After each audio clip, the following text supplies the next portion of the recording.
Hola amigos, bienvenidos a un nuevo capítulo de Wine Loops, capítulo 16, donde dejamos atrás la temática de Vendimia 2025 y partiremos con una serie de entrevistas para hablar un tema que sería, podríamos llamar ciencia y vino, y para eso una de las primeras personas que vamos a entrevistar de hecho hoy día es a Álvaro Peña, profesor de la Universidad de Chile, doctor, que nos va a contar un poco en qué están las investigaciones, también un poco su conexión con el mundo del vino, con la industria, no solamente la academia. Así que bueno, una entrevista muy entretenida también. Pucha, yo estudié ahí, amigo personal, muchos recuerdos también que esta entrevista se realizó en Antumapu. Así que bueno, no, sin más, los dejo con el capítulo número 16 con Álvaro Peña. Hola amigos, bienvenidos a otro capítulo de Wine Groups. Primero que nada, pedir disculpas por mi voz. Lamentablemente estamos en invierno y tengo hijos, así que con la voz un poco más ronca, pero eso no me quita las ganas ni el placer de estar con Álvaro Peña, el capítulo número 16 de Wine Groups. Recuerden que acabamos de terminar la trilogía de la Vendimia 25 y nos vamos a cambiar de tema, por eso estoy aquí, bueno, un lugar muy especial para mí también, que es Antumapo, la Escuela de Agronomía de la Universidad de Chile, y con Álvaro también una persona muy especial, y vamos a hablar un poco de esta relación entre la ciencia y vino. Así que Álvaro, muchas gracias por recibirme, muchas gracias por tu tiempo. No, y gracias a ti por esta invitación. Creo que una actividad muy interesante la que estás haciendo. Y nada, pues un placer tenerte aquí en nuestra facultad y volver en parte a tu alma mater, que hace unos años sacábamos cuenta, había estado por acá especializándote en el área. Así que, no, una alegría tenerte. Sí, pues ya son como más o menos 15 años atrás que estuve por acá, un poquito más, de hecho, la verdad. Así es. Es un lugar muy importante a mí. Aquí conocí también a mi señora Bernardita. Eh, Puedo decir que tú eres el culpable de que a lo mejor esté hoy día donde esté o me haya dedicado a lo que estoy. Me impulsaste a hacer el magíster. Yo me acuerdo que yo venía por un diplomado y me convenciste de alguna forma a meterme en una tesis. Bueno, ahí terminé también en ese minuto, todavía lo tengo, mi amor por el Pinot Noir. Y bueno, y aquí estoy. Así que, pero ahora es otra cosa, no es hablar de mí, es Totalmente. hablar de ti.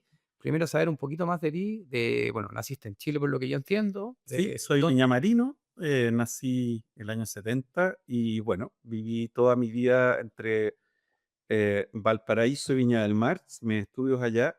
Estudié en la Universidad Católica de Valparaíso, la UCD, y bueno, agronomía en la Católica de Valparaíso es muy especial porque la mitad del tiempo es en Valparaíso y la otra mitad es en Quillota, en La Palma.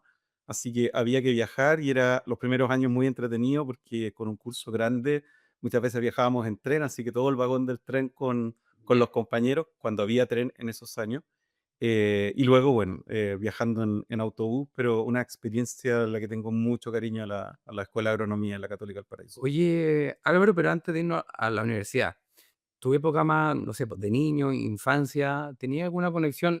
Dos cosas un poco, ¿con el vino o con la docencia? ¿Tenía algún ejemplo, el vino en tu casa también? Claro, yo creo que, bueno, la conexión con el vino viene por el lado de mi padre en el contexto del consumo. Era una persona que en mi casa siempre, mi papá era abogado y profesor, y siempre eh, había, digamos, consumo de vino los fines de semana. Era otra época, era una época en la que estamos hablando de que había ciertas marcas que todavía existen, como Cousiño, Carolina con todas sus estrellas, y en el fondo las góndolas no existían en los supermercados. Estamos hablando de una época en la que uno compraba, me acuerdo en Ocho Norte, en una botillería el vino, y muchas veces se compraba eh, un- una garrafa de 5 litros Y que le se llenando. vaciaba y se iba rellenando.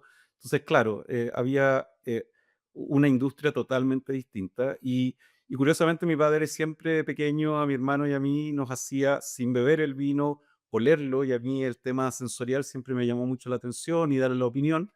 Y en ese contexto, efectivamente, claro, el vino estuvo siempre cerca. Y curiosamente, mi abuelo en Valparaíso, hasta el terremoto de 1906, tuvo una tonelería, y en esa tonelería, que la trajo mi bisabuelo, empezó cuando llegó de España con esta tonelería.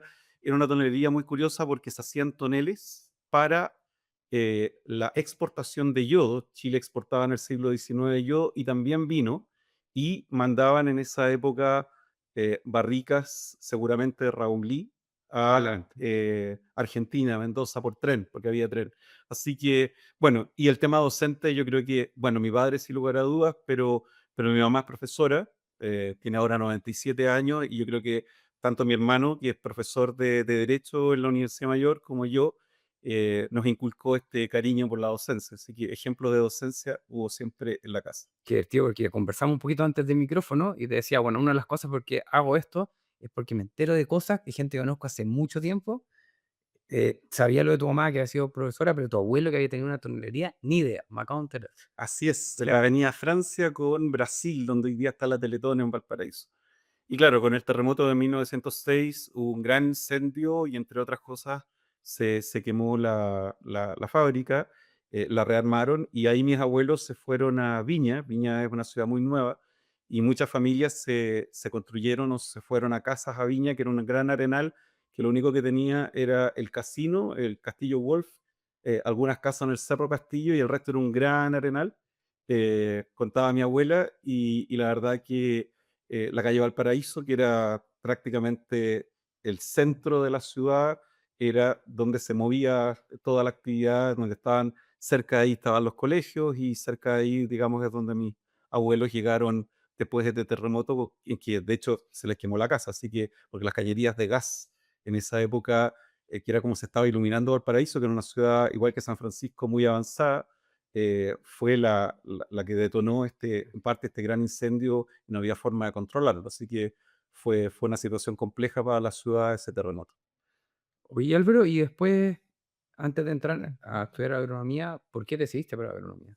¿Qué te impulsó? A ver, siempre me gustó el área biológica, siempre tuve en mente veterinaria como una posibilidad. No existía la carrera en Valparaíso, implicaba en irse a Santiago necesariamente, y no obstante tengo familia en Santiago, el tema del campo para mí era algo interesante. Y en tercero medio, un amigo, mi hermano, que estudiaba agronomía, que estaba en primer año de la Católica Valparaíso, un compañero de colegio, en un veraneo me comentó sobre la carrera, puse oreja, la encontré súper interesante y claro, siempre estuve entre agronomía y derecho porque me iba muy bien en esa área. ¿Y tu trabajo? Y mi papá es abogado, mi hermano también, y en el fondo, eh, cuando di la prueba, yo estaba con mi abuela en Linares, ese verano la estaba acompañando, la mamá de mi mamá, y cuando salieron los datos en el Mercurio, que lo fui a comprar, llamé a mi papá y le dije, hola colega, pensando que me iba a derecho porque había quedado en derecho en la Católica de Valparaíso y en la Universidad de Valparaíso con el puntaje que daba. Y el día que postulé, dije, no, no puedo ser, que había uno postulaba a mano, no había computador, no puedo traicionar mi esencia, que es la área biológica, y postulé agronomía y de hecho no me equivoqué.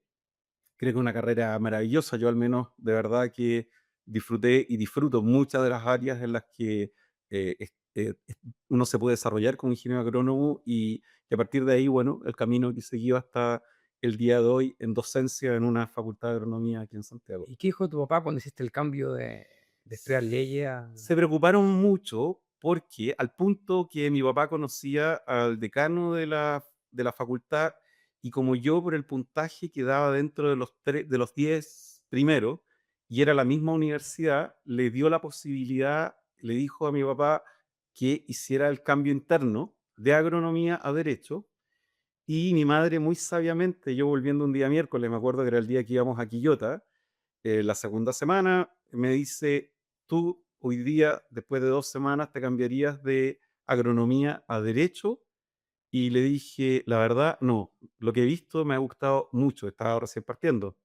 Era introducción a la agronomía, lo que estaba viendo, y saca un papelito para que veamos los tiempos como son, y era un telegrama, y el telegrama decía presentarse en la Secretaría de la Escuela de Derecho para cambio de carrera.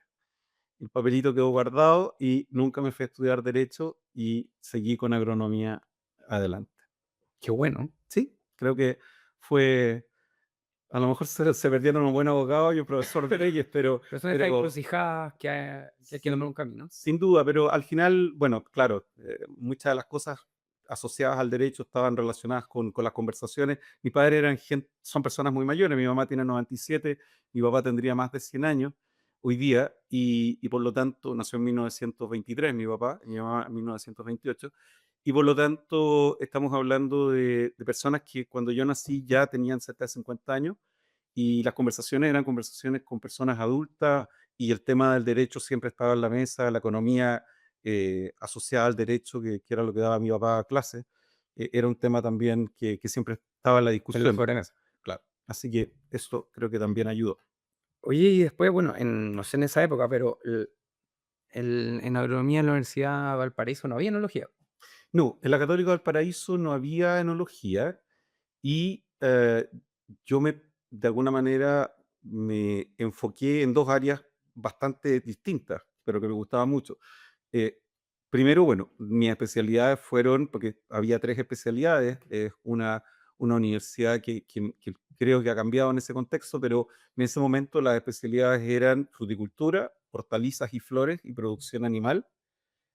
Aunque me encantaba la producción animal, lo que no hice fue irme a producción animal, sino que inicialmente a hortalizas y flores, pero el tema de las hortalizas se quedaba muy corto en la parte fisiológica, que a mí me llamaba mucho la atención, y la verdad es que era muy buena, y los profesores, Alejandro Duimovich, que estaba a la cabeza, que le decían el maestro, era alguien muy activo y en el fondo siempre se estaba actualizando, cosa que de alguna manera nos inculcó a sus alumnos. Y en ese contexto, entonces, dado que no había tanta fisiología asociada a hortalizas, se sabía muy poco, hice fruticultura mientras hacía la tesis. Entonces, me Perfecto. fui a persistente, a caduco, a propagación, a hacer asignaturas del área frutícola para poder tener un poco más de formación en esa área, que todas esas cosas me han servido mucho en la docencia que doy hoy día. Y al vino llegué principalmente por dos razones. Bueno, dentro de mis ayudantías, fui ayudante en el área de tecnología general de alimentos, de industrialización de alimentos, y mi tesis y la otra área en la que estuve trabajando fue fundamentalmente sanidad vegetal. Eh, pero esta área de tecnología de alimentos hizo que cuando me titulé, me presenté a una beca del gobierno español y busqué universidades que tuvieran formación en enología. Así que cuando postulé a la Universidad de Valencia y postulé a la Universidad Politécnica de Madrid. Y finalmente yo postulé inmediatamente apenas salí. Éramos 200 postulantes de todas las áreas, dieron 12 becas y la única en el área biológica fue la que yo me gané. Y en ese tiempo, cuando uno postulaba, tenía que proponer qué era lo que iba a hacer a la vuelta. Y yo dije que, bueno, quería en el fondo, estábamos hablando en esos años de la segunda fase exportadora de Chile, que era pasar de vender solo materias primas a productos procesados. Y decía en ese momento que la parte de tecnología de alimentos y especialmente la biológica, estamos hablando del año 95, 1995, era justamente trabajar a la vuelta en mejorar esta área de procesos y de industrialización, y creo que cumplí y es a lo que de alguna manera el destino me trajo de vuelta al país. Así que eh, entro a hacer el doctorado y en el doctorado me dicen, bueno, tenemos dos posibilidades de proyectos de quesos, que también me gustaban mucho los lácteos, pero en Chile en esos años no había ninguna posibilidad. Ha costado mucho el desarrollo del sector y los vinos. Y yo ya venía dándole vueltas al tema del vino con mis compañeros de universidad, nos juntábamos a degustar las pocas cosas que estaban saliendo nuevas, que eran curiosas, de Porta y Gracia, algunas cosas de Portal del Alto, pues teníamos un compañero que venía a Univiveros a hacer su tesis y aprovechaba ahí de pasar a comprar y hacíamos degustaciones en el departamento de Marcelo Morales, que es un colega que luego se quedó en España, fue a hacer un máster y se quedó allá trabajando, sigue enólogo en distintos proyectos. Y así llegó al tema del vino y cuando me ofrecen el proyecto de quesos o vino, me fui por el tema del vino.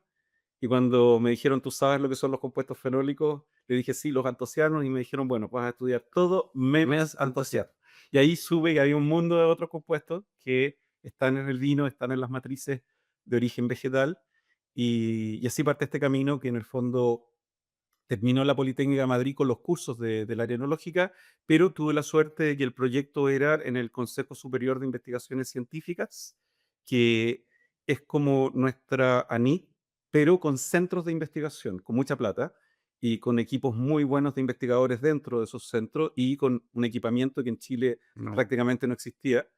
Y por lo tanto, bueno, ahí me meto a un proyecto que lo que buscaba era entender cuál era el origen del gusto a moho asociado al tricloranisol, y por lo tanto mi tesis doctoral estuvo asociada principalmente a poder conocer, y por suerte en muchas matrices, vino, roble y corcho, cuáles podían ser las posibles rutas de estas contaminaciones que generaban estos aromas indeseables en los vinos en esos años.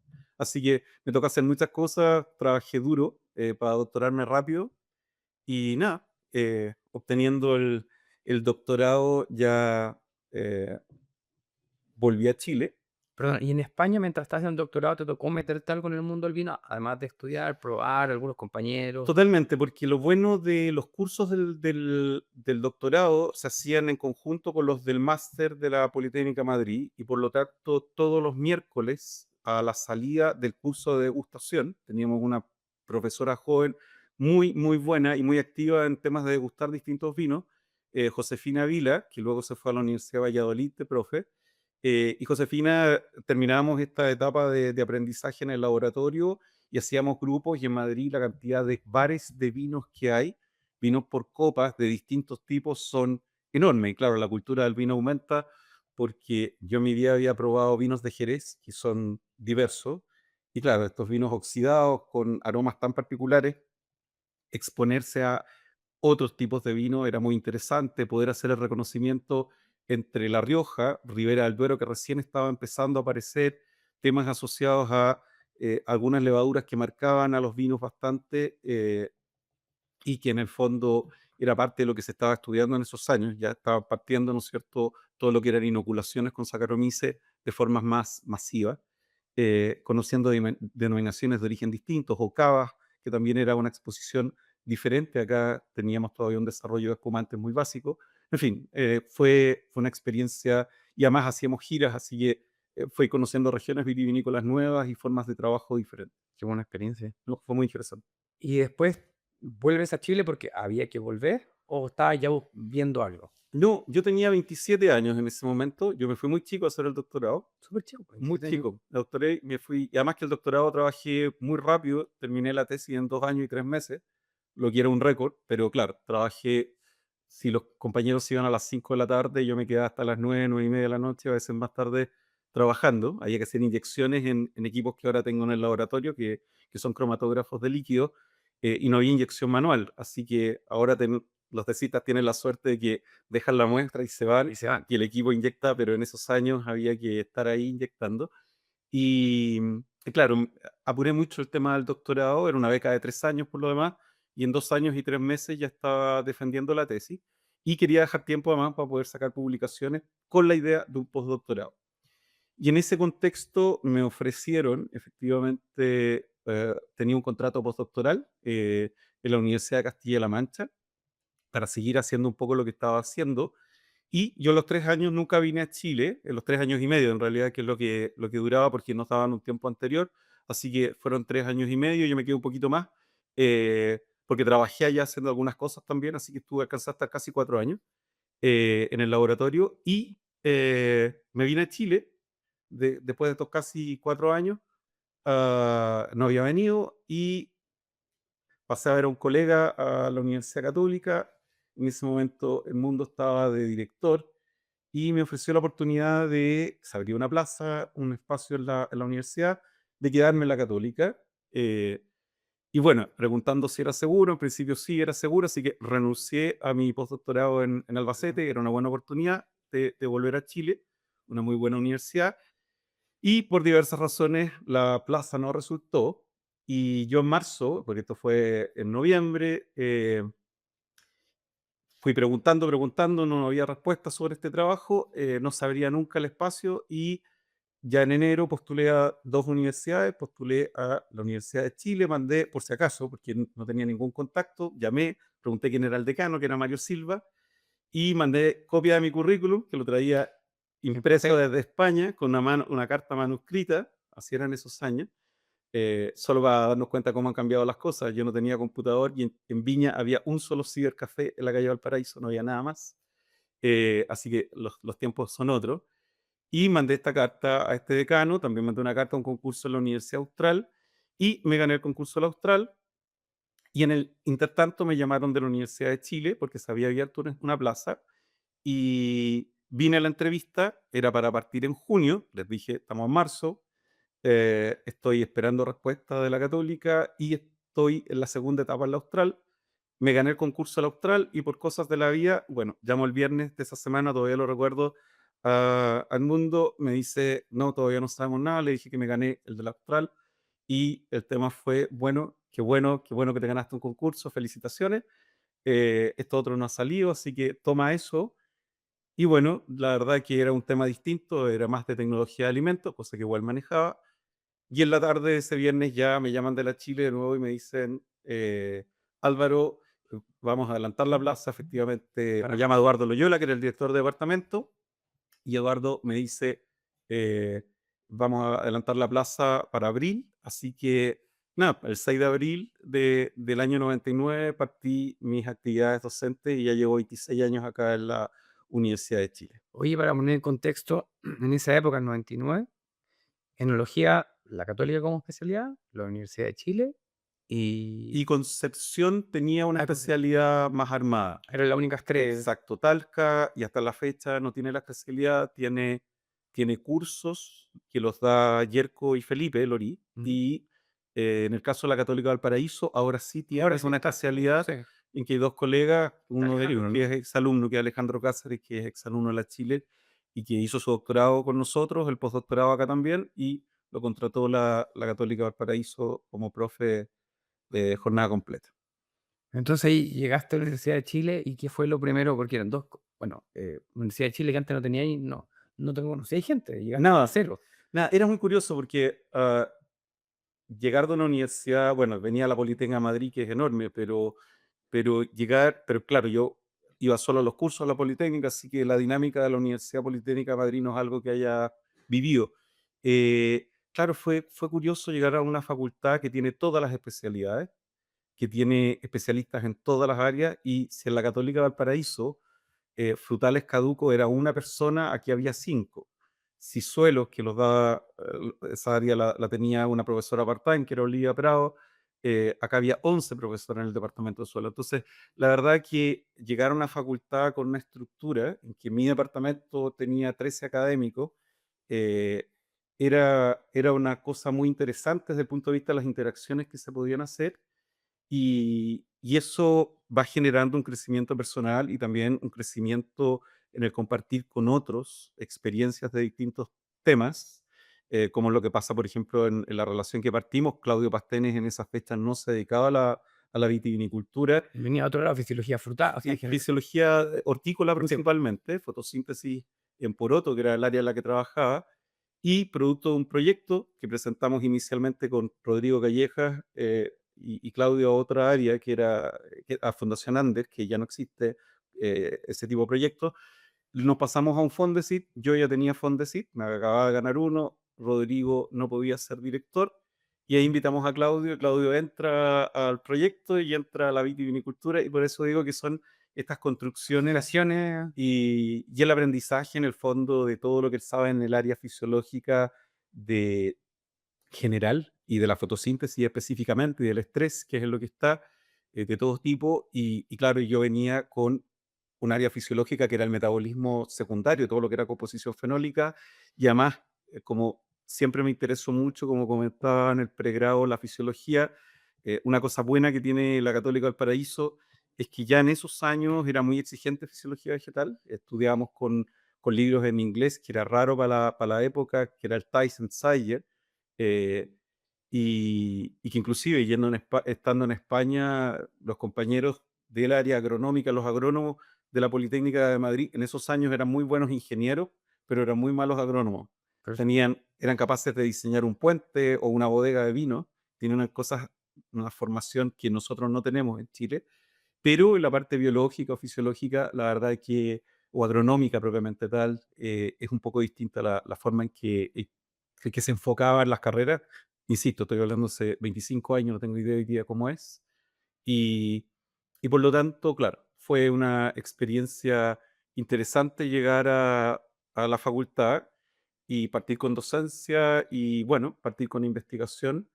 Pero como suele pasar, llegando a un espacio en el que todavía no había nada formado en lo que yo hacía. Todos esos equipos y esas cosas que yo usaba en mi doctorado no las tenía, así que tenía que empezar a armar ese espacio de investigación. Porque ponen en contexto con la industria, año 2000, en el fondo ya sacando los 2000, una época de boom, podríamos decir de alguna forma.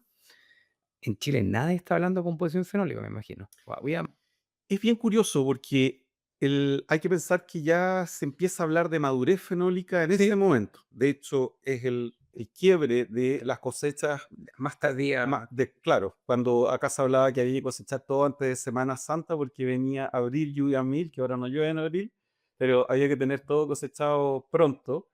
Y empezamos, ¿no es cierto?, con estas modas que las traen además asesores desde Francia, eh, y que en el fondo llegan a muchos sitios, a California, a muchas zonas de clima cálido, y que en el caso francés, con la climatología del verano que ellos tenían hace 30 años atrás, tenía mucho sentido, porque efectivamente la espera de este acople o de esta evolución de los compuestos fenólicos de taninos y antocianos en esos años en que no eran tan cálidos, por eso lo digo, ellos podían esperar porque los grados alcohólicos no se subían tanto, claro, no aumentaban tanto.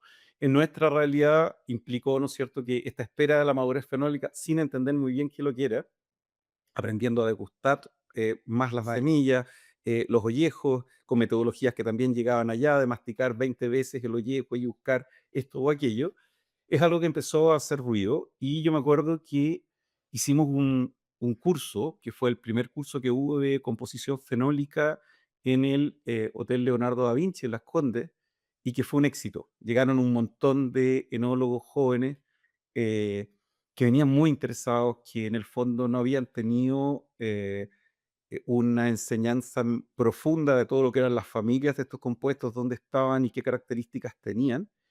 Y por lo tanto, yo te diría que sí, ya sonaba, pero fundamentalmente porque venía esta influencia especialmente de Bourdieu, del doctor Glory, con un montón de métodos de determinación de composición de madurez fenólica, que eran métodos, yo lo hablé con Glory en algún momento, el año 2003, yo estuve con él allá y tenía unos números muy raros dentro de las fórmulas para calcularlo, porque había un número con el que había que multiplicar que era distinto si era Cabernet Franc o era Merlot o era Cabernet Sauvignon.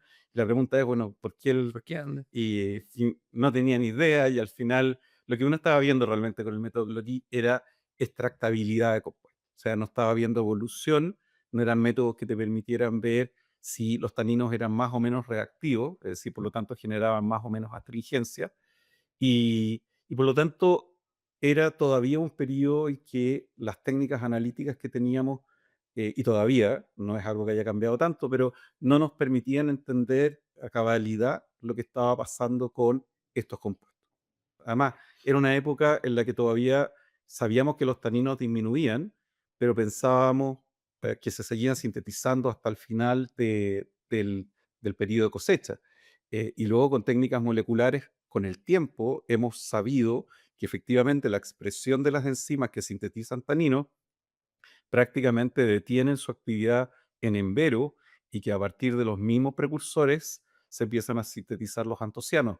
En esa época, esa información No. era una caja negra y por lo tanto observábamos cosas, pero no sabíamos bien qué es lo que estaba pasando en la valla. Así que ha habido cambios importantes. Y yo creo que, bueno, dentro de la ciencia agronómica y en general, también el vino tiene algo, no sé cuál será la mejor palabra, pero claro, hay una parte que es ciencia, que es lo que estamos conversando ahora, pero también tiene una parte que es súper subjetiva en algunas cosas, que con los tipos de vino, la calidad de los vinos, la calidad uno la puede definir, pero también hay algo que realmente se hacen muchas cosas sin saber, es solamente con el resultado final, pero no está tan claro un poco cómo son los procesos. Y el vino también es cómo se evalúa. Es un poco Sí, aquí yo creo que hay un tema que tiene que ver con muchas cosas que nos pasan a nivel de industria. De hecho, que lo converso muchas veces con colegas, que se toman muchos datos y con esos datos al final no se hace nada porque nos pilla el tiempo y los datos se toman a las empresas, están llenos de planillas que luego no se analizan. Eh, o no hay departamentos de investigación y desarrollo bien desarrollados, bien, ¿cómo se llama? Consolidados, perdón. Y por lo tanto, sí, efectivamente es multidimensional, es complejo. Como dices tú, la calidad es algo que en definitiva la define el consumidor y a veces también, y depende de quién lo diga, no siempre la define el consumidor, porque que nos gusta un tipo de vino u otro, a veces ni siquiera depende del consumidor, sino que depende del que compra los vinos y el que toma las decisiones, o de un puntaje determinado asociado a un crítico que le gustan los vinos de una de forma. alguna forma. Y si en algún momento nos gustaron los vinos con harta madera, con harta extracción y bien pesados, luego el menos es más, que es lo que estamos hoy, se pone de alguna manera de moda y al consumidor también eso es lo que le ofrecen y eso es lo que le empieza a gustar. Entonces, es multidimensional por esas causas y nosotros como ingenieros agrónomos, enólogos, efectivamente es importante que las tengamos presentes y es importante que, al menos en lo que a nosotros concierne, que tiene que ver en parte muy importante, que no se nos puede olvidar la parte vitícola,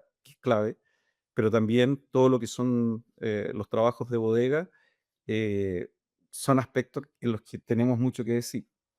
Oye, Álvaro, cuando tú llegaste al equipo hace 26 años atrás, ¿cómo estaba conformado Analogía? Eran 3 académicos con respecto a cómo está conformado hoy, uno en el equipo y a lo mejor en el foco. Yo tengo la sensación de que el foco también no sé si de la formación o cómo se forma estos equipos multidisciplinarios ha ido cambiando. Bueno, cuando yo llegué al departamento, estaban fundamentalmente los colegas del área enológica del Departamento de Agroindustria y Enología, eran Eduardo Loyola, Carmen Prieto, Katrina Müller, Harald Kain, y en la parte de vitivinicultura, en ese momento estaba don Armando Vieira, que es alguien que hizo mucho por la vitivinicultura de Chile.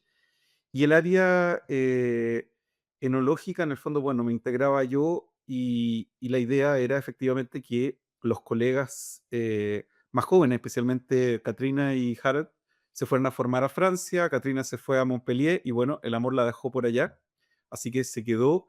Y en el caso de Harald, Harald fue a hacer su doctorado a Burdeos, lamentablemente falleció allá y por lo tanto nos quedamos el equipo un poco cojo hasta que en el 2010 se integraron exalumnos que estaban terminando sus doctorados, que son fundamentalmente Marcela Medel, Elías Obreque y Carla Jara. Bueno, cuando yo llegué lo que había en ese instante era selección de levaduras nativas, estábamos empezando a hacer una caracterización, que fue lo primero que yo hice de la composición fenólica de uvas y vinos de distintos valles para poder entender no entendíamos o no sabíamos, no había ninguna información qué es lo que ocurría con estas variedades tradicionales en los distintos valles. Eh, y cuando uno observa lo que ha sido la evolución, hay que ver que efectivamente ha habido avances.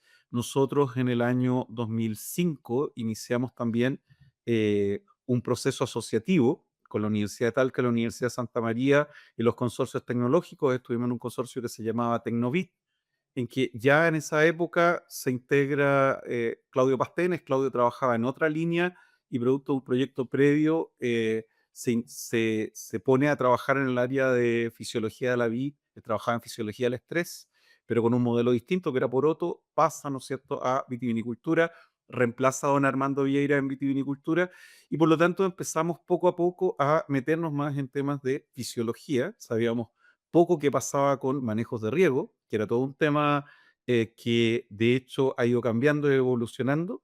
En esos años veníamos con una escuela francesa asociada principalmente a estrés hídrico muy fuerte y por lo tanto eso llegó a un pic cuando en algún verano tuvimos temperaturas en febrero por una semana de cerca de 38 grados y eso significó la muerte de muchas plantas por un mal manejo De de riego. riego principalmente y por lo tanto no entender que no podemos aplicar recetas porque a los agrónomos nos forman y lo que más nos gusta es la receta y nos seguimos formándonos muchas veces y a veces no razonamos con las herramientas que nos han dado y que tienen que ver, por ejemplo, con la fisiología o con los manejos de irrigación que hemos visto en la universidad.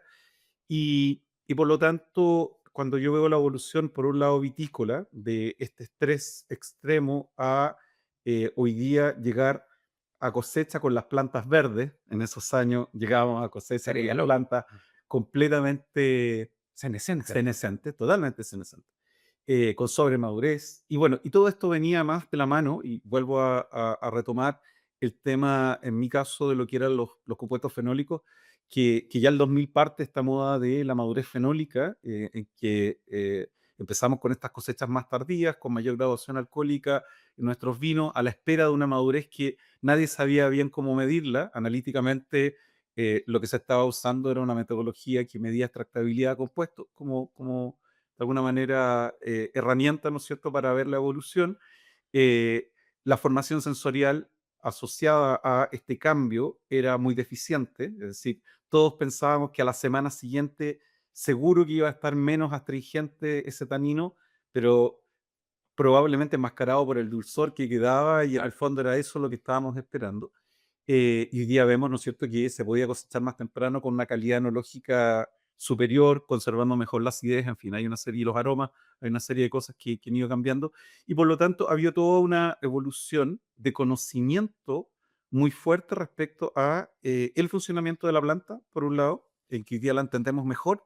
Hoy día sabemos que un Cabernet Sauvignon se comporta de forma distinta a un Syrah en cuanto a, por ejemplo, el riego, y no podemos regarlos de la misma forma porque tienen comportamientos que en algunos casos, ¿no es cierto?, son más isohídricos o anisohídricos, o son, como dicen algunos colegas, más optimistas o menos optimistas en el manejo del agua, eh, y como evapora, ¿no es cierto?, transpira esa agua a la planta. Y eso ha sido parte de un conocimiento que se ha ido generando en el tiempo, y en el tema de composición ocurre prácticamente lo mismo. Es decir, nosotros en algún momento nos dimos cuenta de que efectivamente los taninos no nos explicaban la astringencia, y nos movimos a los polisacáridos de pared, porque entendíamos que vinos con las mismas concentraciones de tanino, de precios muy distintos de mercado, con una composición asociada a fracciones de monómeros, oligómeros y polímeros, o sea, tamaños de tanino que también deberían haberlos diferenciado, muy parecida. Y estamos hablando de vinos de 2.000 pesos respecto a vinos de 15.000 pesos. Entonces, esto no nos está explicando. Con las herramientas analíticas que hay era muy difícil ver subcualidades y subtamaños, y todavía es muy difícil, pero había algo más que probablemente explicaba esa diferencia, y eso podían ser los polisacáridos de pared, y por lo tanto entramos en eso, y efectivamente vemos que hay una clara diferenciación en el contenido de estos compuestos en la medida que cambia el precio, y el precio muchas veces lo asociamos a un tema sensorial y a un Claro. tema de calidad. Por lo tanto, hemos ido aprendiendo o viendo otras fracciones de compuestos diferentes que están en la matriz vínica, que puedan ir permitiendo armar este rompecabezas de manera distinta. Los antocianos, que nadie les hacía mucho caso, más allá de saber que estaban asociados al color, el siguiente avance fue, y partimos con colegas que vinieron desde España, Fernando Zamora y Tino Santos Huelga, hicimos cursos acá, producto de un proyecto iberoamericano, que fueron muy agradecidos para poder entender lo que era la copigmentación, que fue algo nuevo, y cómo ocurría esta copigmentación. Pasamos hoy día a saber, ¿no es cierto?, a entender cuál es el efecto sensorial que tienen los antocianos, que va más allá del color. Y lo mismo compuestos a los que nunca se les hizo mucho caso, como eran los flavonoles, como la quercetina, que en Chile hay muchos de estos compuestos. Pueden ser, son compuestos amargos, pero también pueden ser buenos copigmentos, y en algunos casos, ¿no es cierto?, pueden ser indicadores también de calidades distintas en los vinos. Entonces, hemos ido agregando capas de conocimiento lentamente, el conocimiento tarda, requiere recursos, y por lo tanto, yo diría que hoy día, y desde hace algunos años, lo que está marcando probablemente la transición y que ha generado nuevas líneas de investigación es el cambio climático, y ese cambio climático nos ha hecho volcar la vista y la mirada, ¿no es cierto?, a variedades que son más resilientes, y que además, curiosamente, son las variedades tradicionales de tipo mediterráneo, son plantas viejas que han estado ahí sin regarse por muchos años en Chile, en Sudáfrica, en California, y que en el fondo en España, que hoy día hay todo un tema de recuperar las variedades autóctonas, eh, y por lo tanto ahí hay una línea que vemos, ¿no es cierto?, que es Sin duda. relevante y que viene y que ha venido durante este último tiempo, es parte de lo que estamos haciendo acá en la facultad, y que ha estado liderando, ¿no es cierto?, Marcela Medel.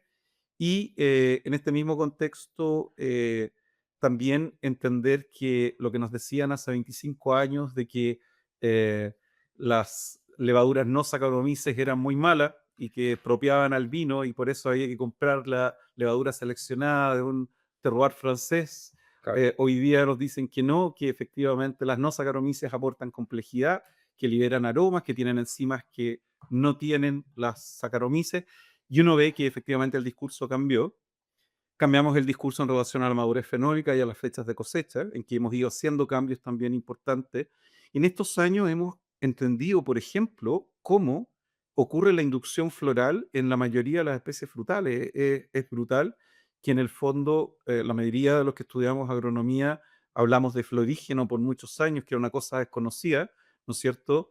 Que a comienzos del siglo XX un investigador pone, ¿no es cierto?, como término para poder comprender que hay algo en las plantas que hace que una yema pase de ser vegetativa a reproductiva, sin saber qué, y hoy día entendemos cuáles son esos factores de transcripción que están asociados a la floración, pero es algo reciente del año 2003, y eso nos permite hacer manejo. Antes deshojábamos como locos. También ahí hay un cambio, ¿no es cierto?, en entender cuál es la señal, dónde llega la señal. Ahora ya sabemos que no solo la hoja, sino que la yema, y en la yema también la luz puede generar este tipo de proteínas que están asociadas a este cambio. Entonces, hemos ido agregando en estos 25 años, al menos que yo veo, capas de conocimiento vitícola, enológico, y el cambio climático nos está llevando a ciertas cosas que tienen que ver con probablemente un cambio de paisaje. Hace 3 años atrás, si lo recordamos, Casablanca dejó de regar muchos viñedos porque tuvimos un invierno, veníamos de inviernos muy secos, nos hemos salvado con las lluvias de estos últimos 2 años, pero en algún momento, si volvemos a este ciclo de sequía, a lo mejor Casablanca, como decía un colega del Valle, me decía, se va a convertir en la nueva Petorca, es decir, la gente va a empezar a decir, el agua para el pueblo de Casablanca o para las viñas. Y en ese mismo contexto, el crecimiento de Santiago, que algunos urbanistas proyectan que puede llegar hasta Valparaíso, es decir, llenarnos de edificaciones Hasta conectar hasta las dos y ciudades. hacer una gran urbe, una gran área metropolitana como ocurre en Brasil. Va a significar un cambio, ¿no es cierto?, en el paisaje, y este mismo cambio climático nos ha llevado entonces a observar algo que, si uno mira lo que está ocurriendo en el sur, hace que la Araucanía, en la región de los ríos y la región de los lagos, empiecen con una viticultura nueva, que es la que yo estoy trabajando ahora, fundamentalmente poder entenderla, poder conocer cómo son esos vinos en función de las zonas frías tradicionales de costa, que pueden sufrir con este cambio climático una disminución de la disponibilidad hídrica. Y bueno, en eso estamos. O sea, yo creo que hay un tema que va asociado a esto, más obviamente temas que tienen que ver con disminución de costos, sostenibilidad, hacer menos manejos. Obviamente todo lo que son desojes o uso de mano de obra intensiva es un tema. Mecanización, ver cómo funciona y qué cambia cuando mecanizamos o no mecanizamos. Hoy día efectivamente, respecto a lo que teníamos hace 15 años, son máquinas mucho más respetuosas a la calidad de la valla. Cuando hicimos algunos ensayos hace algunos años eh, con máquinas que prácticamente Sí, una pasta. hacían una pasta, era otra realidad. Entonces, ha sido 25 años en que si uno mira, efectivamente han pasado muchas cosas y han cambiado muchas cosas, pero en la que poco a poco, más que aplicar recetas, que fue lo primero que me tocó ver a mí, con estas cosechas más tardías, sin saber muy bien por qué, había que esperar la madurez fenólica. Era lo que decía el asesor, lo que Claro, de e- moda. exacto, y es lo que de alguna forma estaba haciendo todo el mundo. Y hoy día probablemente hay que ponerle un poco más de cabeza, o se entiende mejor lo que está pasando a nivel de viñedo, a nivel de la cuba y de la crianza también.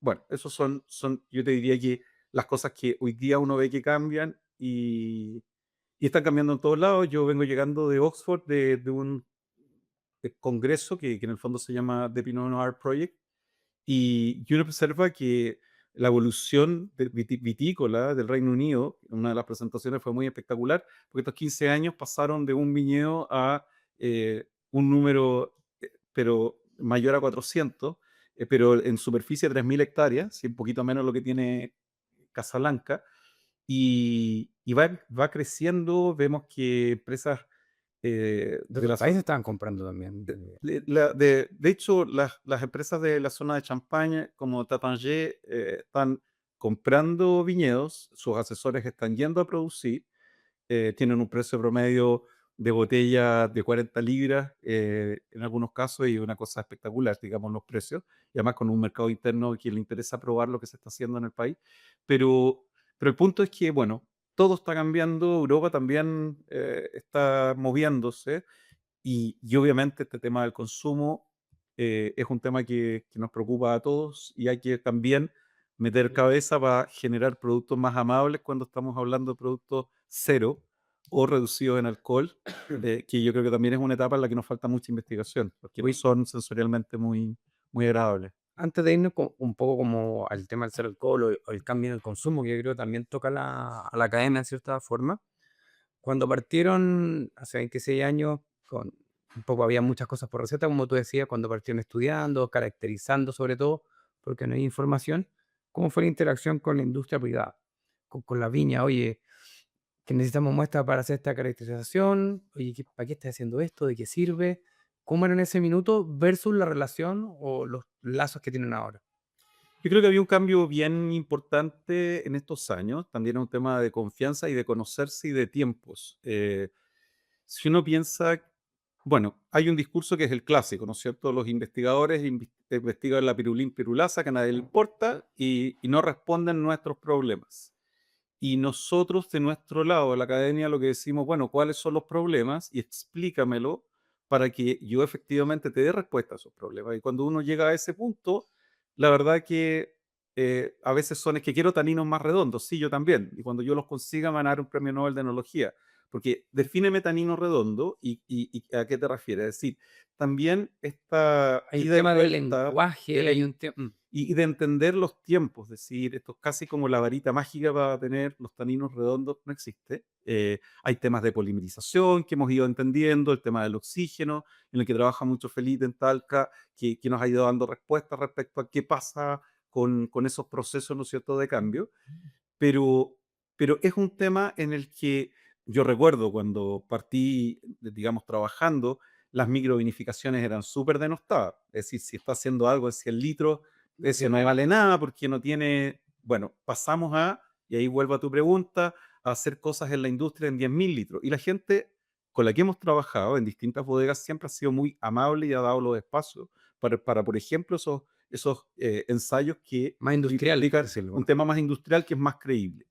En el mismo contexto, hoy día vemos que las bodegas en sus microvinificaciones las bodegas han vuelto a trabajar con microvinificaciones y se dan cuenta de que sí hay información relevante que se podía sacar de esas microvinificaciones. Por eso todo tiene una ida y una vuelta. Eh, en los mismos ensayos, el proyecto que yo llevo hoy día, todos los paneles han estado conformados fundamentalmente, en el caso de Pinot Noir de clima frío, para la caracterización que estamos haciendo y entender nuestro Pinot Noir, eh, fundamentalmente por colegas de la industria que vienen, hacen las degustaciones, discutimos los vinos y en el fondo eso también a ellos les da la confianza de que son personas que, y buscamos obviamente herramientas sensoriales que estén asociadas a paneles no entrenados, pero sí a paneles profesionales. Y esa ida y vuelta yo creo que es algo que hemos ido construyendo.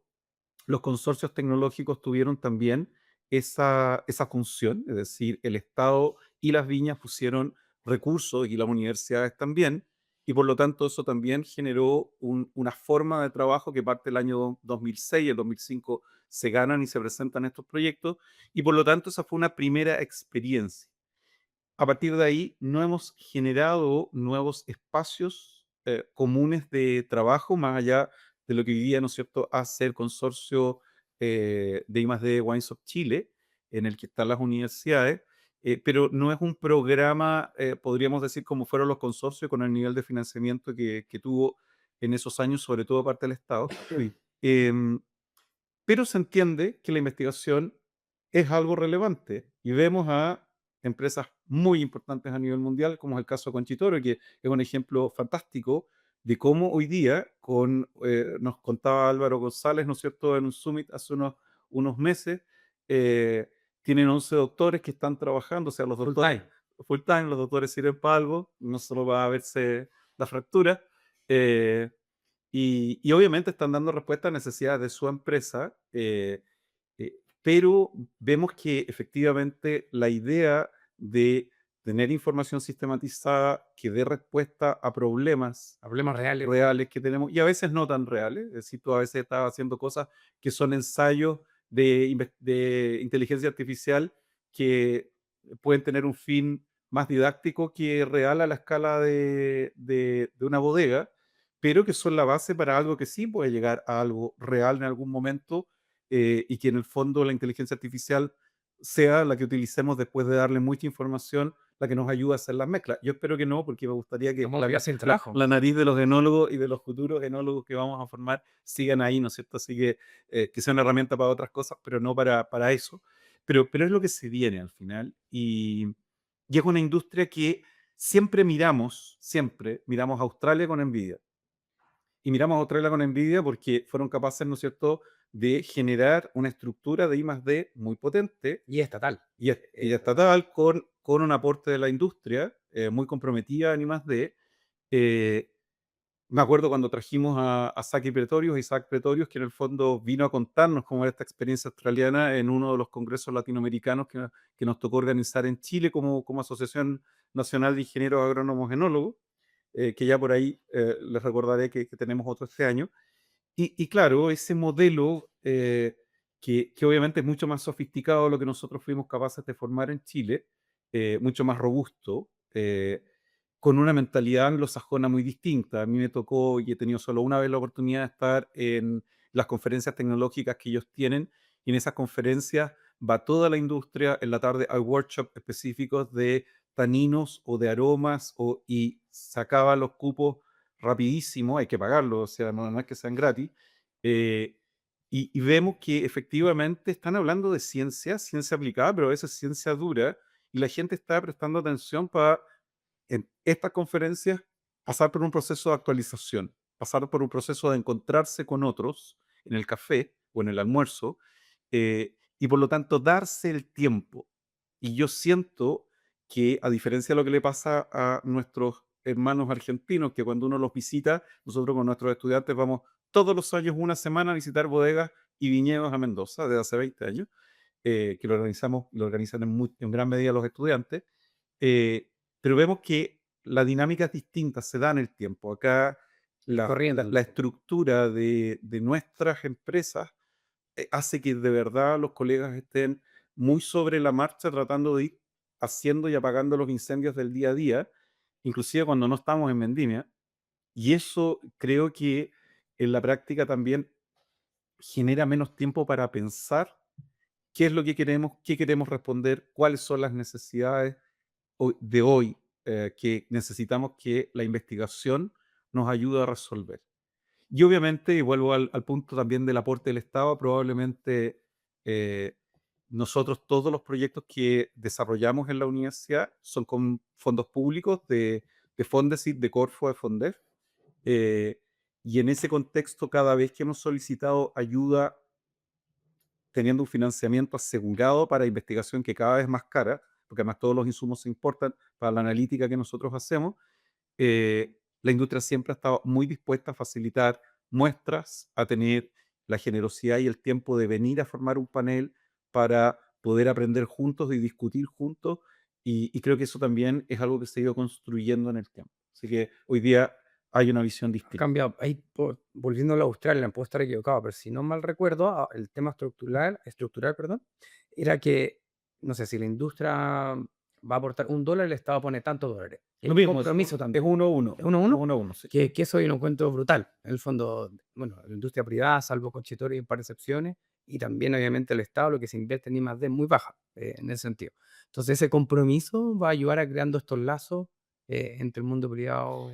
Totalmente. Mira, un ejemplo del compromiso es algo que firmamos como facultad y la Viña Santa Rita hace 2 años. Nosotros tenemos 4 estaciones experimentales a lo largo de Chile y una más, que es este campus, así que son 5 en total, pero hay dos en la región metropolitana, una en Rinconada Maipú y otra es esta facultad. Y la que tenemos en Purranque, que se llama Oromo, la estación que se dedica fundamentalmente a investigación ganadera, Es un espacio donde hoy día Viña Santa Rita está plantando un viñedo experimental con distintas variedades y clones de clima frío para poder generar información que sea útil para los agricultores de la zona que están empezando con esta zona, digamos, empezando a producir en esta zona principalmente uvas con bastante potencial para vinos espumantes, que además es un tipo de vino que todavía tiene un mercado interesante. Bueno, eso en que de hecho para los agricultores es curioso porque piensan, bueno, ¿por qué lo están haciendo? Y en el fondo es hacer I+D que permita acortar el tiempo y que no se equivoquen en poner cosas que luego no funcionan. Va desarrollando la curva de aprendizaje. Absolutamente, yo todavía me acuerdo cuando se empezaron a arrancar los Carmener de Casablanca hace 30 años atrás, porque en el fondo se puso de todo, pero no maduraba, tenía unos colores espectaculares, pero las piracinas ahí eran Eran, cosas serias. Así que, claro, es en el fondo acortar eso y eso beneficia finalmente también a la industria, porque es información que va a quedar disponible para que los agricultores ojalá inviertan y distintas compañías, como lo están haciendo otras empresas que ya están comprando uvas en la zona, para hacer vinos base para espumante, puedan tener, ¿no es cierto?, ese espacio. Bueno, poder generar esa información es parte de lo que nosotros vamos a hacer como universidad, pero con apoyo también de la industria, en este caso de la Viña Santa Rita. Y, y así como esto, yo creo que hay muchos otros espacios colaborativos en los que es posible pensar en hacer este tipo de relaciones. Yo presenté hace poquito un par de proyectos que están en evaluación y van con empresas del área tonelera y del área vitícola y efectivamente tienen la disposición. Cuesta llegar a las gerencias para que firmen la carta. Los pobres colegas sufren ahí para que les lleguemos a tiempo a la postulación, pero siempre está. Entonces, vuelvo al punto. Ha habido un cambio importante en la forma en la que miramos la investigación y esta relación con las universidades también es distinta. mm, bueno, en tu lado más formador de profesionales, bueno, me tocó estar acá contigo y han pasado varias generaciones de enólogos que después tú los ves, ya sea por proyectos, por la vida, desarrollarse en el ámbito laboral. ¿Qué crees todavía que falta a lo mejor en la formación que tú dices cuando se desempeñan? Como que todavía les falta una parte de conocimiento, no temas personales, sino yo creo ¿Mm? como bases de conocimiento para poder desarrollarse de buena forma en la analogía de la viticultura. Bueno, en este feedback de la industria, bueno, siempre preguntamos cuando a los colegas que les toca entrevistar a nuestros estudiantes, que hay muchos hoy día, ¿no es cierto?, trabajando, eh, podemos observar que efectivamente probablemente una profundización en temas comerciales es algo que sin lugar a dudas es relevante. Las distintas universidades, y nosotros tenemos una vicerrectoría hace muchos años que está asociada a temas tecnológicos, pero nos estamos metiendo en todo lo que va a ser la formación de inteligencia artificial para estas nuevas generaciones, porque está la tentación del tema punitivo, es decir, que no hagan los trabajos preguntándole a ChatGPT, pero el punto es que hoy día tienen que conocer esas herramientas porque es lo que se viene y de hecho pueden generar startups y otro tipo de cosas asociadas a la viticultura con el conocimiento que tengan, pero aplicando herramientas de inteligencia artificial. Eh, yo te diría que eso y algo que estamos agregando, se ha incorporado al equipo hace muy poquito el colega Manuel Flores, que también es exalumno de esta casa, pero que está terminando su tesis doctoral en enoturismo. También hay herramientas en que los estudiantes quieren incorporarse más y conocer mejor desde la perspectiva económica unidades de negocio como las enoturísticas y poder entender el producto que se está ofreciendo, porque el enoturismo no es simplemente tener un espacio para degustar, hay muchos productos distintos que se pueden ofrecer. Hay públicos distintos. No es lo mismo un turista brasileño que no conoce nada a amantes del vino que recorren el mundo y que Hay pagan un conocimiento mal. Sí. un conocimiento más alto y por lo tanto esos productos hay que diferenciarlos y es parte de lo que un enólogo tiene que saber porque puede efectivamente orientarse a esa área y no obstante lo tenemos incluido con otro exalumno que es ingeniero agrónomo enólogo, que en el fondo trabaja principalmente en los temas de sostenibilidad. Son temas que también estamos introduciendo cada vez más fuerte para que los estudiantes manejen esa área. En este caso, Andrés está muy orientado a que efectivamente comprendan la relevancia de lo que eh, implica tener biodiversidad, de lo que implican los corredores, de lo relevante que es también las formas de medición de sostenibilidad de los distintos viñedos en cuanto, por ejemplo, a la presencia de aves o de murciélagos. Es decir, tener Una mirada un poco más integral al final, ¿no? totalmente. Y ya no es solo saber de remontajes y qué pasa durante y cómo es la curva de extracción de compuestos en una fermentación, sino que hay que moverse a profesionales más integrales. Y un tema que no deja de ser relevante y hoy día no es una sorpresa para nadie. La industria cuesta mucho que se creen empleo y por lo tanto lo que uno observa es que cada vez más estudiantes o buscan áreas nuevas y por eso tenemos que darle estas herramientas para que ellos puedan orientarse. A mí hace 15 años atrás pensar que un estudiante se oriente a enoturismo hubiese sido muy difícil. Hoy día tengo un par de tesistas que están orientados a eso específicamente y les parece súper interesante el tema, en el Principal y en Casas del Bosque. Y hubiera sido muy raro que un Hace enólogo 15, 20 años. y en el fondo, en el mismo contexto, generar profesionales para el mundo.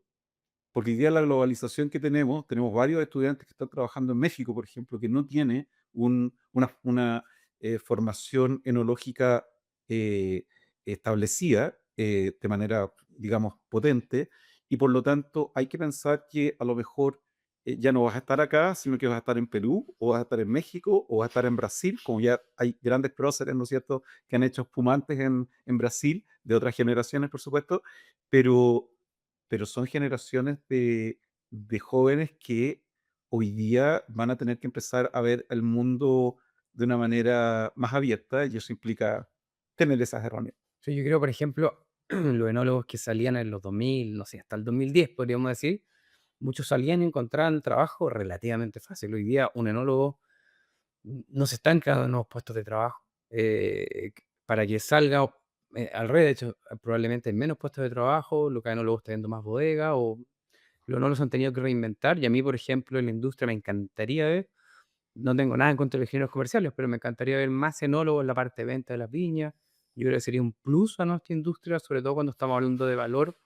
Y yo también me imagino eso el día de mañana, no turismo, comercial. Hoy día yo creo que el gran problema es, hacemos vino, bien o mal, más o menos, ya tenemos ciertas bases.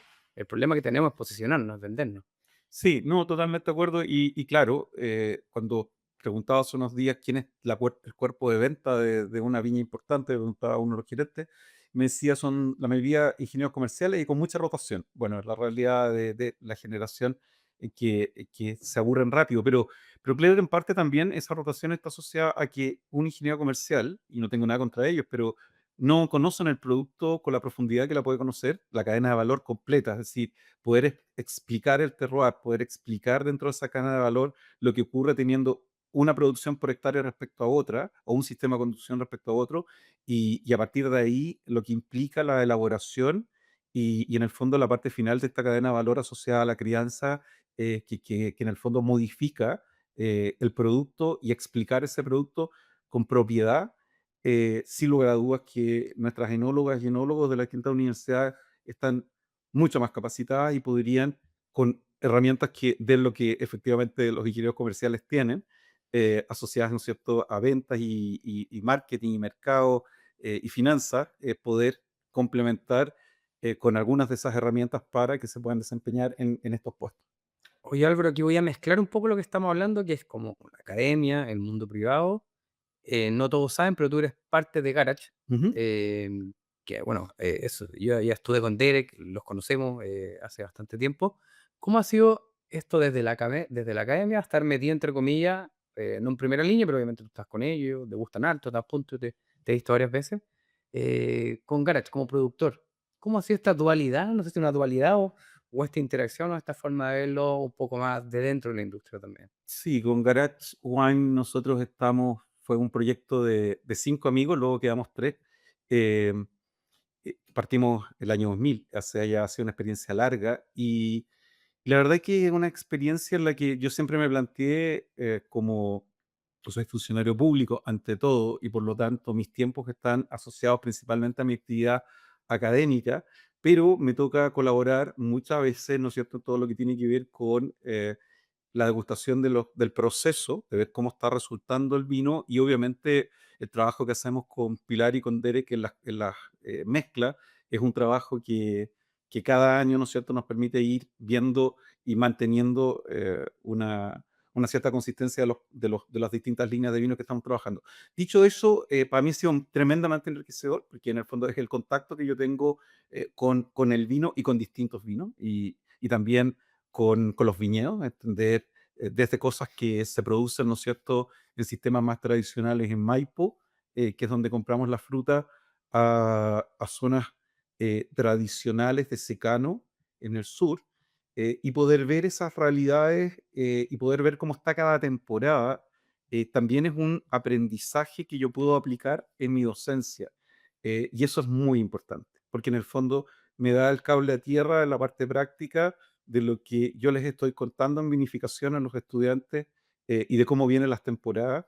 Y eso creo que contribuye efectivamente, a mí me enriquece mucho, partiendo por lo personal, Por pasarlo bien, obvio. porque lo paso bien y siempre estamos peleando, además nos veo en esto porque yo soy muy crítico con los vinos, entonces efectivamente de repente hay cosas que no me gustan y cuando estoy trabajando en las mezclas es algo que en el fondo discutimos bastante y nos alineamos mucho con Pilar muchas veces y la parte loca del grupo que es Derek, eh, hay que estarlo sujetando, pero también muchas de las cosas que han resultado es porque que ahí uno se da cuenta que a veces somos demasiado cuadrados y es bueno ponerle un poco de locura o un poco más de locura y por lo tanto también resultan cosas súper interesantes. Así que no, ha sido estos más de 20 años de un aprendizaje muy útil en lo personal como enólogo, pero además muy útil en la perspectiva de lo que hago en la formación de estudiantes. Yo creo que es súper, a lo mejor alguien lo podría ver como que se contraponen. Yo creo que al revés, de hecho, valida un poco también lo que hacen en la academia,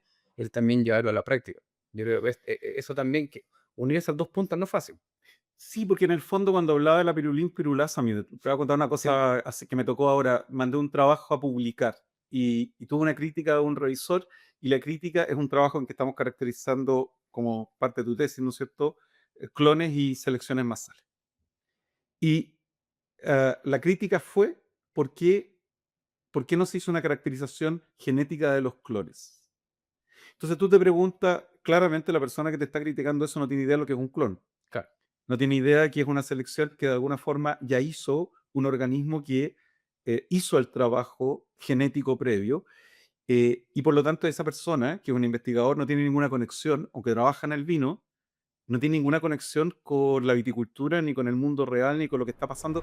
Oye, Álvaro, y en esto de mezclar la academia con ya haciendo los vinos en Carach, ¿te llevaste alguna sorpresa? Me refiero, oye, sé que yo teóricamente pensaba que era así, pero después lo vimos en la práctica y sé que yo creo que no es así, independiente o viceversa, no sé, o no. Sí, ha habido varias sorpresas. Yo creo que de las cosas así que me han pasado, y es un tema de conocimiento y obviamente experiencia enológica.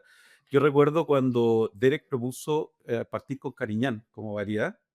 Claro, yo había probado los Cariñán en España y, y es curioso porque cuando tú haces Cabernet Sauvignon o Cabernet Franc o Merlot, al término de la fermentación alcohólica, normalmente uno ya va persiguiendo los aromas de lo que va a ser el futuro vino y se va imaginando el vino. Pero el Cariñán es un patito feo que se transforma en un cisne. Y claro, esa proyección no es tan fácil de hacer. Y yo recuerdo que la primera vez que me expuse a esta fermentación y al término y a probar, y decía, pero esto no Hay va a tema. mejorar en la vida. Y claro, bueno, parte de, ¿no es cierto?, lo que hace Viño hoy día al preocuparse que pasen estos 2 años. Y hay un tema de que este patito feo se va transformando en un cisne que es fantástico. Y por lo tanto, bueno, eso es un aprendizaje y obviamente también todo lo que ha sido ciertas técnicas enológicas, ciertos trabajos con racimo completo que uno se imagina que pueden haber más gustos herbáceos o taninos más duros y luego resultan que son todas cosas que se le ocurre a Derek querer hacer o aplicaciones de oxígeno en ciertos momentos que te sorprenden porque claro, las evoluciones asociadas a etanal hacen que los vinos sean mucho más complejos y más interesantes. Entonces, hay cosas que se mezclan la teoría con lo que debiera pasar y otras en que las respuestas enológicas van por otro lado, pero son consistentes, que eso es lo importante, porque hacer experimentos para que te resulte un año y el otro año no tengas la misma respuesta, no tiene sentido. Pero sí, efectivamente, en parte de lo que va pasando, y siempre hay sorpresas ahí de lo que puede ocurrir. Voy a tomar tu punto del Cariñán, porque yo me acuerdo, bueno, que trabajaba en el norte, me voy a la zona del Maule, acá en el interior, y Cariñán, a mí por lo menos me pasa, Cariñán y Semillón son las dos variedades que me cuesta darle el punto en cosecha. La otra variedad, tú por ahí la fruta y ya te imaginas más o menos el vino y es más fácil el punto de cosecha. Pero Cariñán y Semillón, no sé si lo coseché bien o no, hasta que donde ya pasó un año casi. Claro. Me pasa con esas dos variedades, bueno, y Cariñán por la acidez que tiene, cuesta proyectarlo, y no hay un tema de costumbre también. Y también aromas y el semillón lo que tiene es que, claro, te pasaste y te salen unos vinos súper florales, que no son lo que uno espera a veces del semillón, y si no, son demasiado austeros aromáticamente, Claro. se nos los cosecha muy temprano. Claro, y son variedades con las que tenemos menos Menos experiencia. afinidad, sí, Y lo otro es que yo siento, sobre todo el semillón, que es muy variable con el año. El sí, cariñán probablemente un poquito más más estable, consistente. sí, pero el semillón sí, se comporta poco distinto y a veces en temas más duros de bricks, que uno dice vamos a tener el mismo resultado, te sorprende con cosas muy distintas aromáticamente especialmente, o las bocas a veces son un poquito distintas. Entonces, sí, nos falta ahí, pero bueno, lo entretenido de trabajar Como con, ve. Bueno, con temas biológicos al final. yo creo que eso, bueno, y No creo tan- a ti te gusta, a mí me gusta también porque hay no es solamente un resultado que es repetitivo, sino que hay todos los años, como parece un poco cliché, pero todas las vendimias son distintas, y en el fondo eso te desafía. Yo creo que un poco, un poco razonar y dejar de hacer recetas para poder afrontar de mejor manera esa vendimia distinta. Sí, qué bueno que tocaste ese punto. Yo, antes de partir, yo te comentaba que una de las cosas que nos pasa como ingenieros agrónomos, y eso yo lo recuerdo, agradecíamos que nos dieran receta a los profesores, porque claro, son herramientas que uno puede aplicar inmediatamente apenas se titula. Pero nos quedamos en eso y es un tema que siempre discutimos con los estudiantes, cuesta a lo mejor que lo consideren, pero lo que muchas veces nos pasa es que nos quedamos con lo que aprendimos en la universidad y no somos de actualizarnos, y nos quedamos con esas recetas. Y en esta conversación hemos visto que las situaciones con las que nos podemos enfrentar con variedades distintas, con cambio climático, en zonas diferentes, en países diferentes, van a ser distintas y por lo tanto aplicar el criterio, que a veces se nos olvida, y el conocimiento que está detrás de ese criterio, es algo que no siempre está presente y con mayor razón cuando, a diferencia de los médicos que se actualizan, que van a congresos, que se preocupan de leer lo que está pasando en su área, que tienen comités en que conversan y se ponen de acuerdo como equipos para tratar un paciente en particular. Nuestro trabajo es más solitario, muchas veces en la línea de vino que te tocó, se conversa el día de la degustación, pero hay poca actualización y esa es una invitación que yo creo que es relevante, el que estemos más actualizados y tratar de darnos ese tiempo, que es para uno finalmente, y para hacer mejor las cosas que estamos haciendo. Oye, Álvaro, tomando justo ese punto, bueno, ahora se viene en noviembre el Congreso Latinoamericano. Yo me inscribí hace poquito, invito a todos los colegas y también gente de la industria que le gusta el vino a inscribirse. Y que los cupos van a ir acabando. Tú estás un poco detrás bambalinas de esto. Cuéntame un poco. De hecho, yo lo tenía relativamente claro, pero hablando contigo previamente este programa, la magnitud que tiene y los invitados que van a venir son de alto peso, por decir. Sí, es un tema que lo organiza la Asociación Nacional de Ingenieros Agrónomos Enólogos, por lo tanto, la organización la lleva nuestra asociación. Y digo nuestra porque en el fondo yo la siento muy propia, porque le tengo mucho cariño a esta asociación. Y en este contexto, es un congreso que yo creo que sale mucho de lo que tradicionalmente ha sido el congreso. ¿En qué sentido?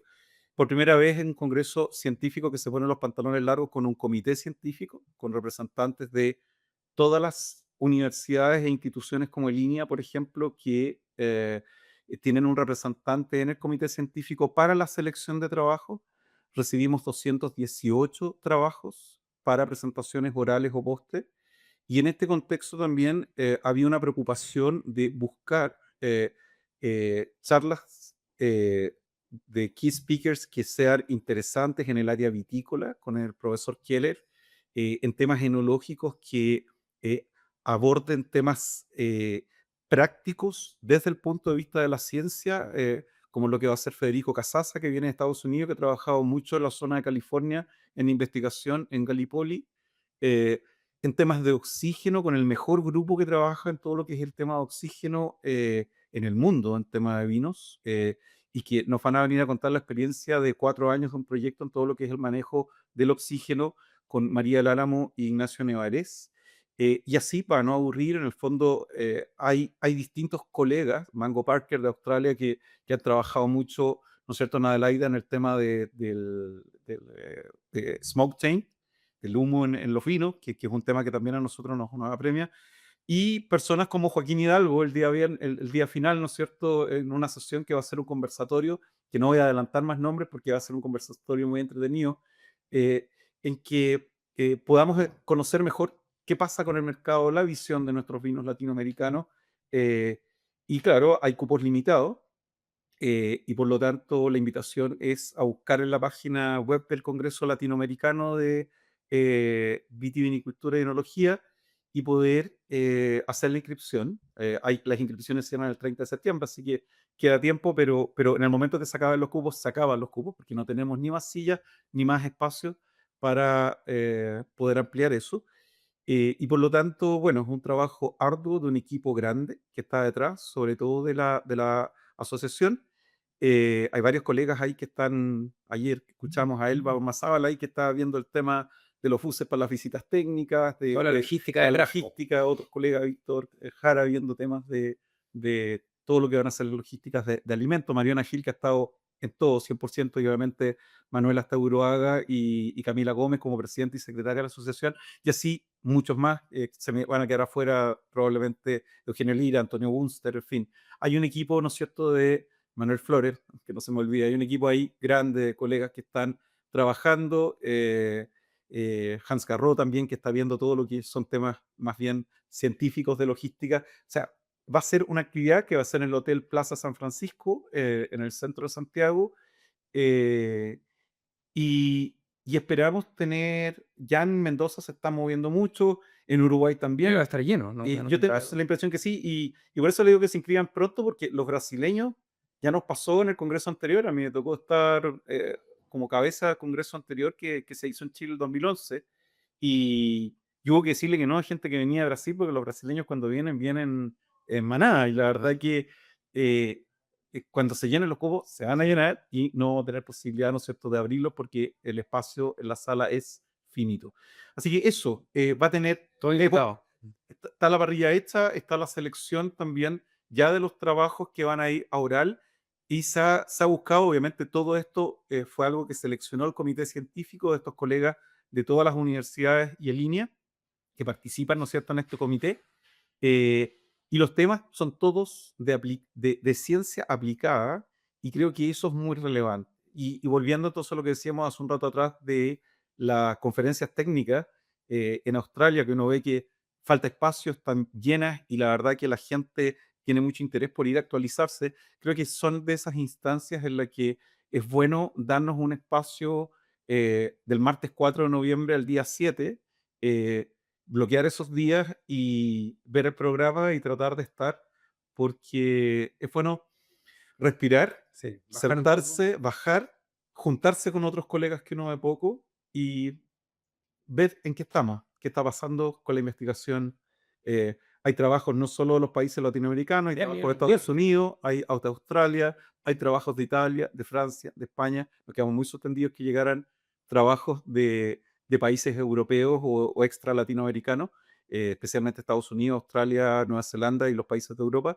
Y eso creo que muestra que, bueno, esta globalización de la que hablamos, hay interés por ir a contar cosas a otras latitudes. Oye, pero para ir cerrando, no puedo dejar afuera, bueno, una área que ya no hago, pero hemos hablado harto y hay un Pinot Noir Project que tú estás trabajando hace ya bastante tiempo, que tiene un poco, que ya comentaste algo de pasada, pero si nos puedes contar en qué consiste, qué están realizando. Bueno, en el contexto del cambio climático, la verdad que el proyecto que estamos desarrollando ahora, hay varios proyectos en el grupo. En este caso es un proyecto que me toca liderar, eh, y es un proyecto que en lo que estamos enfocados es poder caracterizar y entender cómo es el Pinot Noir chileno, y específicamente poder comparar las zonas frías tradicionales, Limarí, Lleida, Casablanca, San Antonio, con las zonas nuevas que están empezando a tener Pinot Noir hacia el sur. Nos metimos con una variedad que tiene un metabolismo secundario un poquito más complejo, tiene antocianinas y por lo tanto nos interesaba trabajar con una variedad tinta y no con una variedad blanca. Pero en este contexto hemos ido haciendo caracterización de vinos comerciales, hemos ido haciendo caracterización de distintas añadas, caracterización de vinos que hemos sacado directamente de depósitos, es decir, hechos industrialmente por distintos colegas que trabajan con Pinot Noir para poder comprender cómo es nuestro vino y desde el punto de vista químico, físico y sensorial. Este año vamos a terminar el proyecto comparando algunos vinos que nos están ayudando colegas que hacen Pinot Noir a elegir cuáles van a ser los de Chile para que nosotros no tengamos, no nos digan nada, pero no pusiste el mío. La idea es que son ellos los que lo van a seleccionar y hacer una comparación química y sensorial con vinos de Nueva Zelanda, de Oregón y de Borgoña, obviamente. Y por lo tanto, poder tener esta radiografía de nuestro Pinot, que es importante porque es una variedad que en la medida que nos movamos hacia el sur como viticultura, vamos a tener que conocer un poco más, necesariamente. Y yo te contaba que vengo llegando de Oxford, y fue curioso que fuera Oxford, de un congreso que se llamó Pinot Noir Project, en el que fue muy interesante, como suele pasar en universidades con la tradición que tiene Oxford, en que hubo ciertas sesiones del área más bien histórica y antropológica de entender el producto y otras sesiones más del área química y sensorial y de mercado.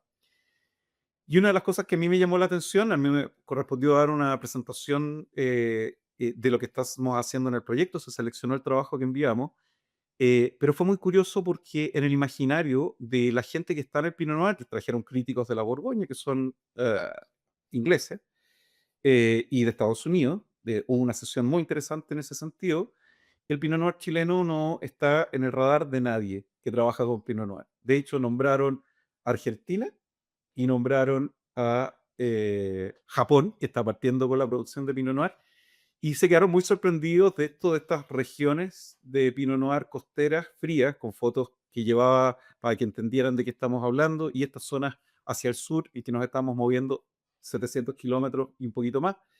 Eh, y por lo tanto, creo que en este contexto de lo que es la investigación, el mostrar a Chile en estos ámbitos con gente tan variada que habla del Pinot Noir fue muy importante, siento yo, porque en la práctica es una instancia en la que ya no estamos, dejamos de estar fuera del radar y se empiezan a dar cuenta de que además cuando les dices y les recuerdas, porque además hay una visión muy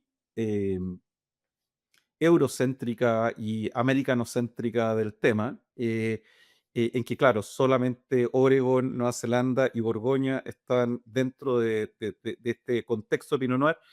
Es importante que un país tan relevante como es Chile, somos el cuarto exportador mundial de vino, eh, normalmente en las estadísticas no estamos, o sea, está Austria y no estamos nosotros, y creo que tenemos que tener más participación en esta instancia. Entonces, la investigación creo que también ayuda en este contexto a generar un espacio para un producto que genera la industria en nuestro país y que también la posiciona en un radar que es relevante porque los críticos, muchas personas se acercaron a conversar, porque además fue una presentación en que partía hablando de la historia de la viticultura en Chile. Entonces, cuando ellos se dan cuenta de que llevamos casi 500 años con viticultura en el país y desde que entran, ¿no es cierto?, en las listas que, de hecho, hice la búsqueda para poder entender dónde aparece el Pinot Noir y ya en la Quinta Normal de Agricultura se contrata a Claudio Gay, ¿no es cierto?, en 1830, 31,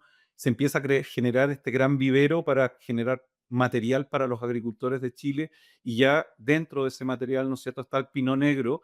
Es muy interesante observar también en un libro de Manuel Rojas, que no es el Manuel Rojas, que es el escritor de Hijo de Ladrón, que estaba casado con una tía abuela mía, sino que es Manuel Rojas el viticultor, que tiene un tratado y que ya menciona en 1890 que en la mayoría de los viñedos franceses de Chile, así se llama, le pone, para diferenciarlo de los de país, hay Pinot Negro, que es Pinot Noir, es una variedad que nosotros debiéramos también así como otras, no digo que estas, sino que Cabernet Sauvignon, Carmener, en fin, mostrarla de manera distinta.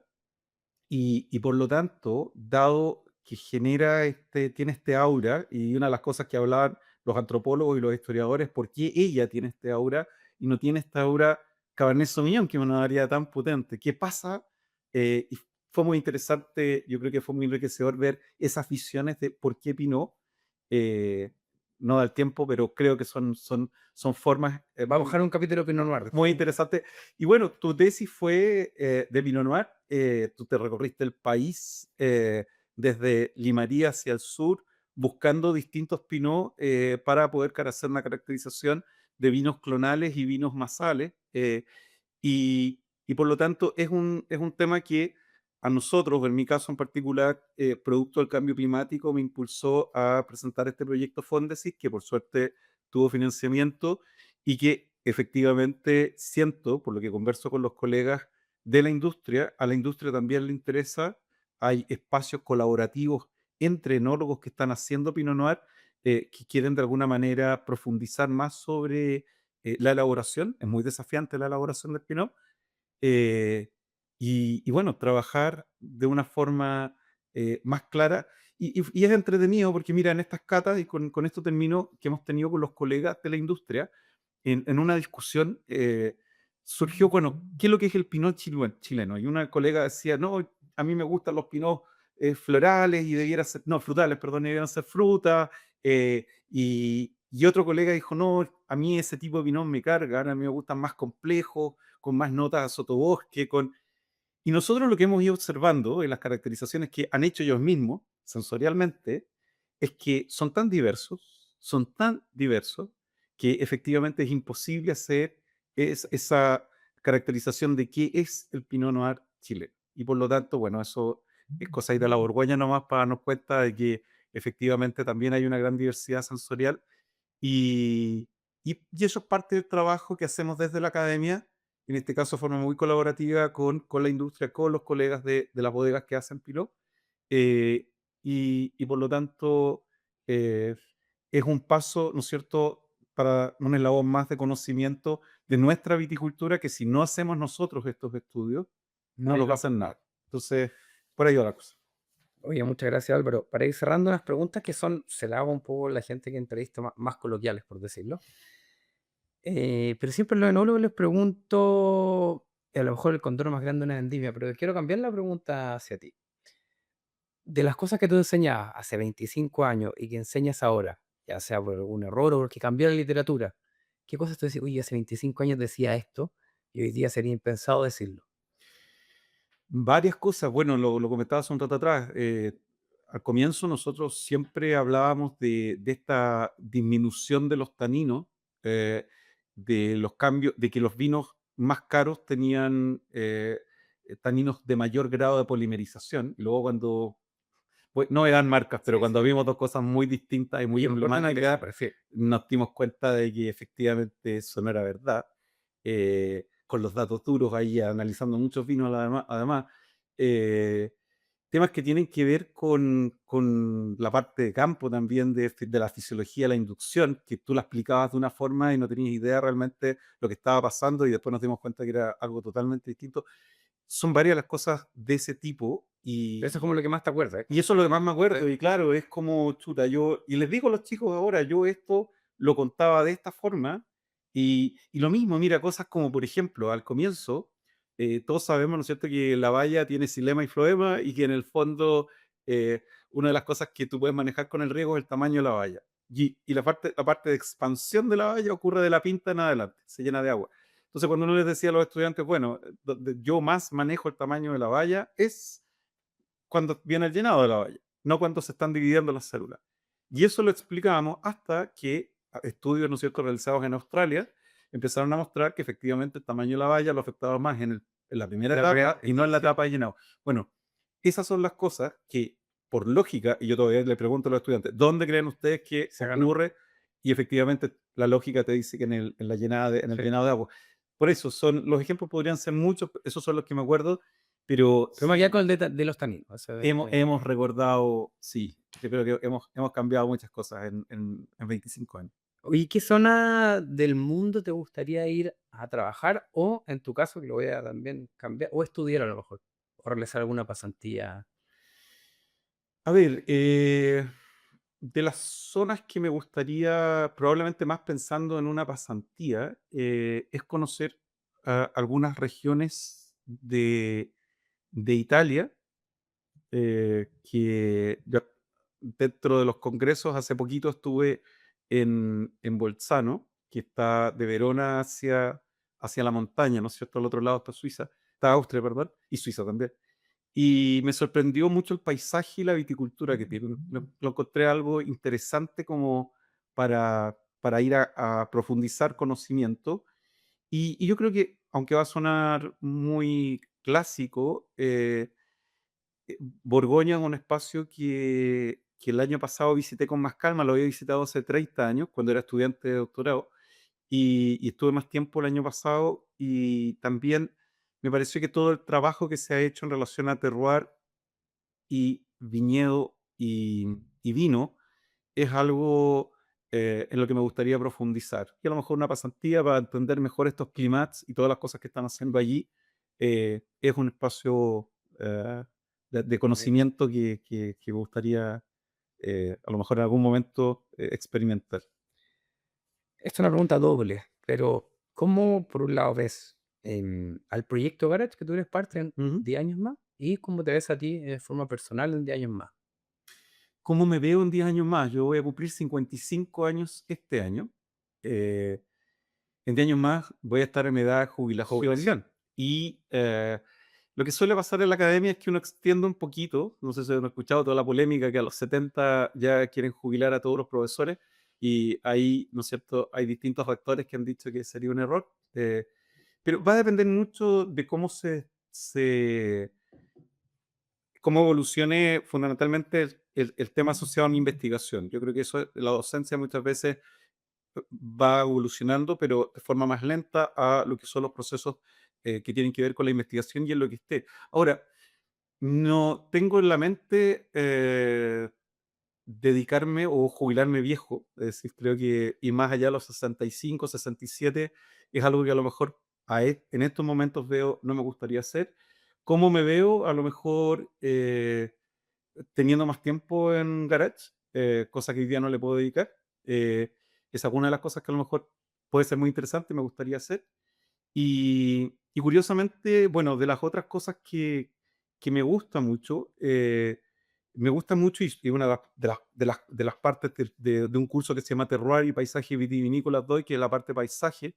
em, Doy clase de paisaje, hice un diplomado en paisajismo en arquitectura en la Católica, eh, en paisaje sustentable, no solo hacer jardines, digamos, pero me gustaría la parte asociada a paisaje y también asociado a jardines, por supuesto, al diseño de.